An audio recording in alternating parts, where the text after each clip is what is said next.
Ado pala. Ayan o. Dahan-dahan kayo ha. Nak, bagya-bagya kayo yan. Merry Christmas. Ayan. Galing ho dito sila sa Pansol. Dito kay Baby Kuna. Pinasyalan nila. Pati ako, pinasyalan na rin. Siyempre. Christmas. Araw po ng mga bata.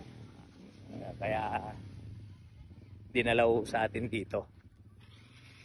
Gaano ka proud na minsan pinupuntahan tayo ng mga di man ho natin sila kamag-anak pero mga kaibigan natin sila. O yan! Tumakbo yung iba oh. Sige, sige. Merry Christmas po na. Okay, okay. Lady driver pa oh. Lady driver din yun. Oh. Sige, sige. Merry Christmas ha. Sige, inganak. Tatalan mo yan. Oo, sige. Merry Christmas. Hawakan mo yung bata na yan. Christmas Day po. Pinasyalan mo tayo dito sa Pansol. Napuntahan nila si Baby Kuna. Tuwan-tuwa sila. Nakaka-proud naman na may naka-appreciate sa paggagawa niya. Go, go, go!